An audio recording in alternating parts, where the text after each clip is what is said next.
আসসালামু আলাইকুম রহমতুল্লাহি ওয়া বারাকাতুহু। আমাদের মধ্যে অনেক মানুষ আছে যাদের হঠাৎ হেদায়েত আসে। মানুষ হঠাৎ হেদায়েত পায়, তখন তার ইচ্ছা হয় যে আমি অতীতে যত গুনাহ করছি এই গুনাহগুলা যদি একদম পরিষ্কার হয়ে যেত, অর্থাৎ মুছে যেত, মানে এই গুনাহ যদি আমার না থাকতো, তো তার জন্য আমাদের আজকে রমজান মাস আছে। এই রমজান মাস একটা বোনাস হিসেবে আসে।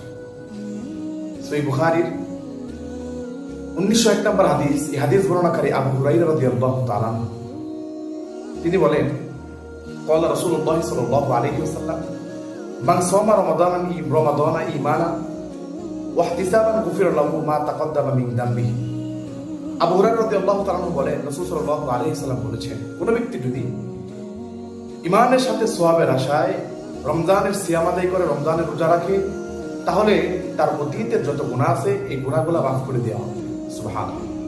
তো আমরা এই হাদিস দ্বারা বুঝতে পারি যে আমাদের গুনাহ যত থাক না কেন, যদি আমরা রমজানের রোজা পালন করি, রমজানের রোজা আদায় করি, তাহলে আল্লাহ সুবহানাহু ওয়া তাআলা আমাদের অতীতের সমস্ত গুনাহ মাফ করে দিবে। আল্লাহ আমাদের রমজানের প্রতি যত্নবান হওয়ার তৌফিক দান করুন। আমিন।